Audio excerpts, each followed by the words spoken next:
Hello, I'm William Pace, and we're taking a tour of the Ohio Village, and my guest is Lee Drake, site manager for the Village. Thanks so much for being on the show. My pleasure, Mr. Pace, my pleasure. This is fascinating, the Village. There's so much to look at, so much to see. How long have you been in charge of the Village as the site manager? I've been here not quite a year, so I'm still kind of the new guy. Now, what do you like best about working at the Village? The people. There's such a wide variety of people, everyone from the visitors that come in to the experienced staff that we have here. There's some wonderful people that know quite a bit. Great. I love the costumes that they're wearing. Very, very colorful and very much in the period, yes, too, of 1860. Everybody wears the clothing that would have been typical in the 1860s. So on a warm day like today, I'm still wearing wool trousers and got a vest on, things like that. So that's how people wear that. At the hotel, which is a replica of a hotel that was downtown Columbus, that's correct. It was a place where people could do telegrams and so forth. That's where the local telegraph office would be, because that's where people traveling through would need to pick up business news and family news, things like that, through the telegraph. So sure, that's why it's in the hotel there. And so a telegram would have cost how much back then? About 55 cents to send and receive. 55 cents, but it was an instant way to communicate to people. Yes, that's correct. That's very correct. Similar to like what email is today. Oh yeah, exactly. It was a revolutionary way to communicate. And what people have used the telegram for, like emergency, so to speak? Emergency, business news. Probably wouldn't use it to just chat with someone because it was expensive, and so it would have been reserved for important things. Like an emergency, exactly. So to speak. Right. What about there's several sites in the hotel, like there's the main dining room there, and then there's also like a little bar. Oh yes, the Elk's Head Tavern. Okay, tell us about that. Well, that's the tavern would be where businessmen would go in to relax after their coach ride up here from the railroad station, and maybe work on a little business, a little extra business there, because they'd meet other business associates. And of course, no ladies were allowed in the bar. That just wasn't a place for ladies. Why is that? Well, it just wasn't considered socially acceptable, for ladies to do at that time period. So it's mostly for men to discuss like business meetings and so forth. Right. And then what's unique about the bar is that it has one of the deer heads. Is it a deer head? Yeah, it's an elk head. Elk head, okay. And tell us about that. It's the largest elk head? Well, there's a story that it's supposedly the largest elk head in the state of Ohio. Now, I don't know how much that's 100% true or anything, but it's when you see it, you'll see it was a good-sized animal. It really was. And the dining room is used for like meals and receptions and so forth like that? Modern days, what we do with it now is the area is rented out for wedding receptions and business meetings, things like that. During the 1860s, of course, that's where you would go to take your meal in what they called the European style of hotels, where you'd get an individual meal instead of a large table where you just everyone would sit at the same table. Now let's talk about the meals. Like, how much would a meal have cost back then? Probably anywhere between $1 and 50 cents, something like that. $1.50. Just depending on what the meal was. I mean, now that would be a big meal. That would be, a roast, potatoes, the greens, the whole works. So a full course meal then. Exactly. And also, too, the hotel is used for wedding receptions? Yes, that's one of the uses for it in modern times, is that we rent the dining room out for wedding receptions in conjunction with the church, where people often have their own weddings at. The church was built in 1998. So it's the newest building here in the village. It's a beautiful brick church with all wood interior inside. Would have been typical of a larger township-sized church in an Ohio town, mid-19th century. And it's also where people can have weddings if they wish to have weddings here. We have historic church services there. let's talk a little bit about the Ohio Village. It's been around for how many years? It's been around since 1974. That was the first year that Ohio Village opened. And what was the big motivation behind this? Well, it was to be a showcase of Ohio history, of the first 60 years of Ohio's history. Ohio was started as a state in 1803, and the idea behind Ohio Village was to show how the state changed and how the people changed from 1803 to about the 1850s. Now we do strictly the Civil War. Now we interpret 1860 to 1866. Okay, great. Thank you. There's more to come on the William Pace Show, coming to you from the Ohio Village. Stay with us.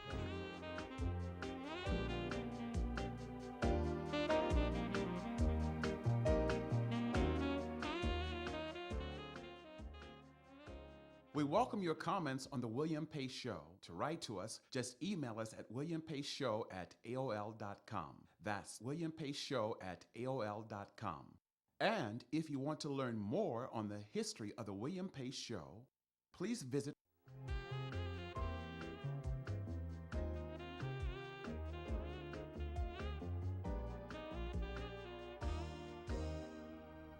Hello, I'm William Pace, and we're at the Ohio Village at the General Store.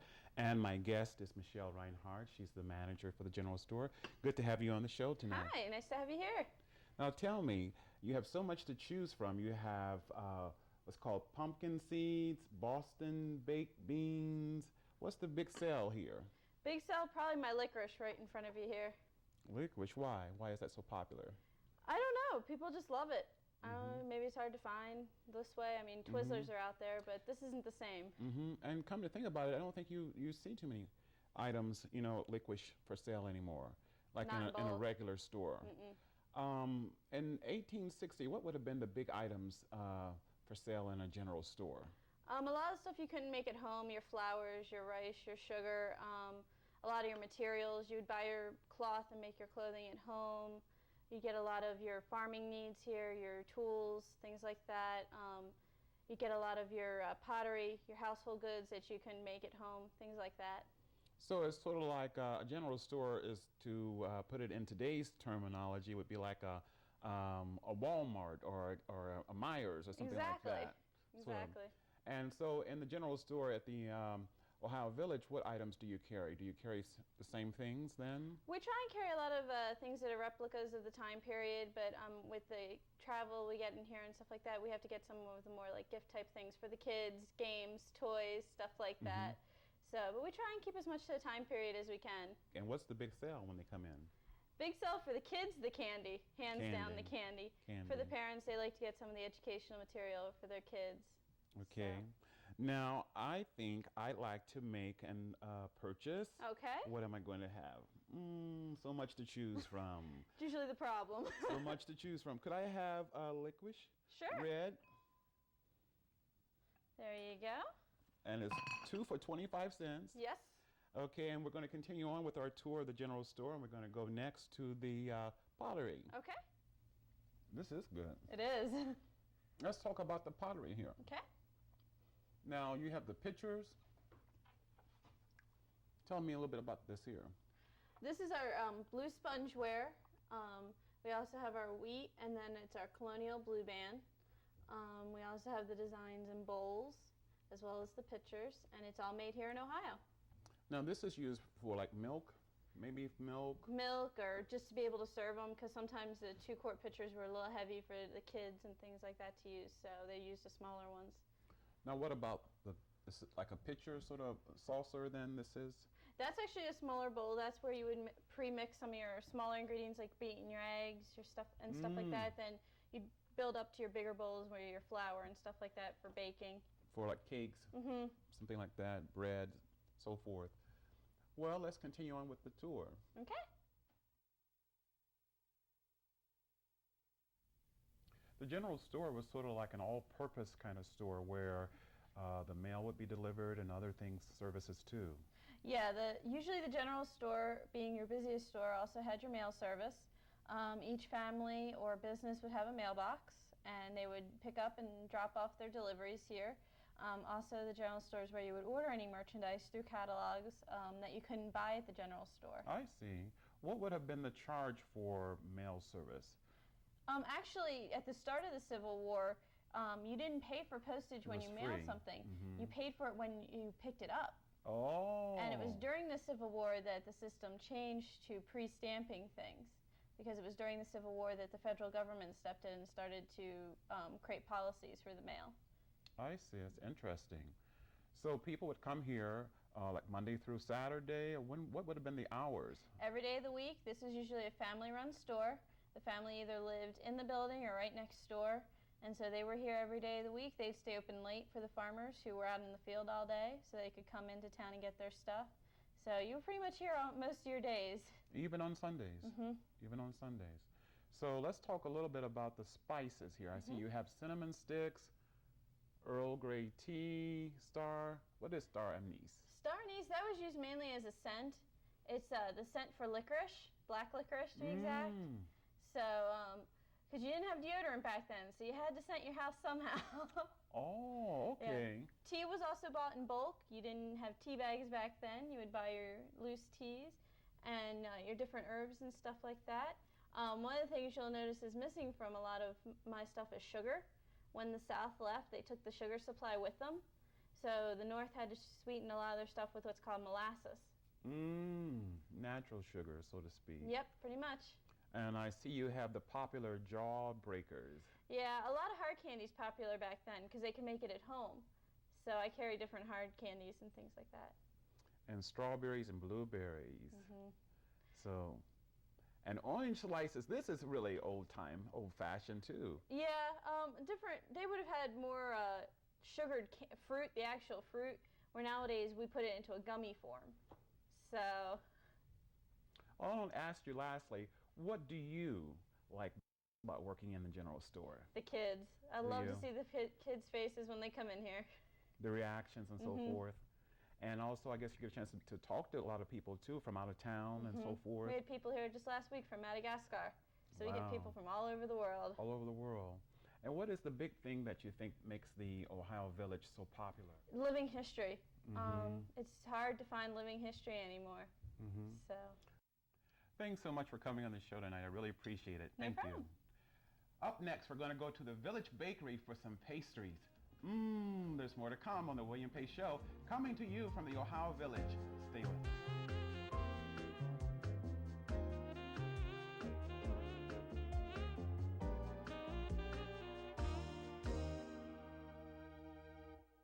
We welcome your comments on the William Pace Show. To write to us, just email us at williampace.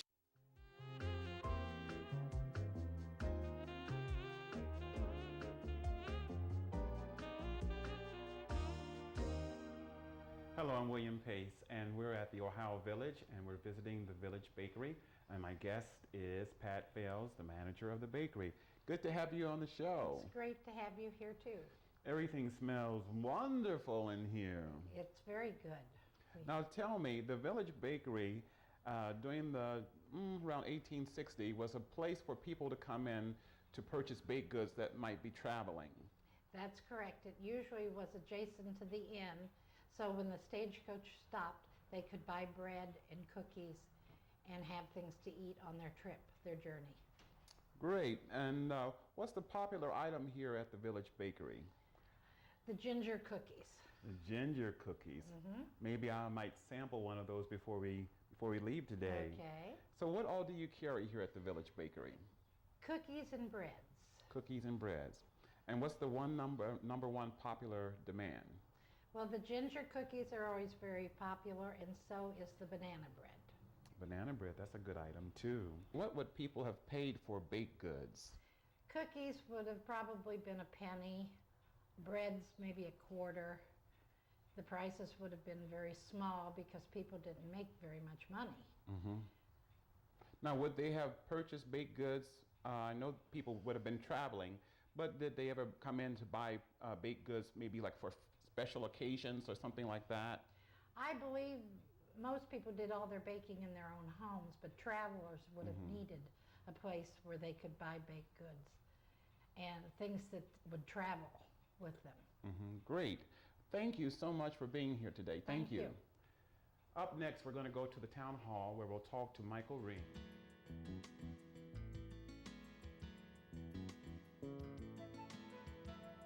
Hello, I'm William Pace, and we're in the townhouse at the Ohio Village, and my guest is Michael Ring. He's the marketing manager for the Ohio Historical Society. Thanks so much for being here today. My pleasure. Now, what kind of meetings would they have held in the town hall here? In this particular building, it could be anywhere from a town hall gathering when news is brought back from the war front, city hall, where government meetings would be held here.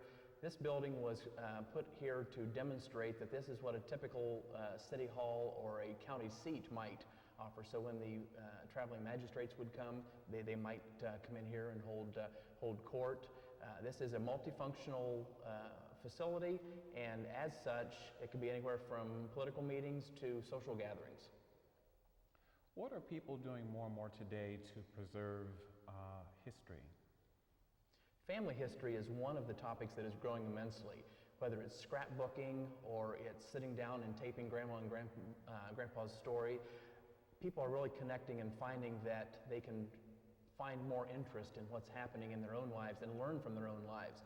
So places like the Ohio Historical Society, the various facilities and sites that we have, enable folks to connect and to gather and to put the pieces of the puzzle together. We have a state-of-the-art facility for genealogical research, very, very popular. Access to online services through www.ohiohistory.org provides a tremendous opportunity for folks to do research at their pace and leisure and come back and really put the pieces of their history together. It's growing exceedingly popular. We're putting more programs and activities together to try to bring young folks, old folks, and middle folks together and learn about history. As marketing director, you're responsible for several of the sites throughout Ohio. This facility that we're at today, the Ohio Village, is one of about 62 sites that we as an institution manage throughout the state of Ohio as a partner for the state of Ohio. And the Ohio Historical Center, located here in Columbus, along with the Ohio Village, represents a one-stop shop to capture what happened from the prehistoric era up through the Civil War and then into the 20th century. And then there are other sites around the state that we can use to allow people to gather more information, whether it be go up to Wapakoneta and Auglaize County and learn about Neil Armstrong and the space movement, or going in the reverse of time and heading down to the Cincinnati area or the Dayton area and learning from our prehistoric Indians and some of the cultures and the mounds that were really here hundreds of thousands of years ago. Great. And lastly, what's ahead for the Ohio Village? We are trying to maximize the opportunities that history offers for our visitors. And whether it's a traditional site visit, folks coming here and experiencing firsthand this particular site through programming, through enhancements, through collaboratives with the Ohio State Fair and other organizations, we're trying to create a hands-on history environment here that can really enable folks to understand more about what's happening. And also through distance learning, we're able to emanate programs from here and distribute them throughout the state so that children in schools far, far from here who may not have the resources or the time to come here on field trips and see it themselves can still learn about Ohio history through the distance learning technology and the videotape and the conferencing that can go on so that we can share the resources here with folks throughout Ohio. And that's really what we're all about, is to finding connections for folks here in Ohio to learn about their history. Wonderful. Thanks so much for being on the show. Thank you. There's more to come on the William Pace Show, coming to you from the Ohio Village. Stay with us.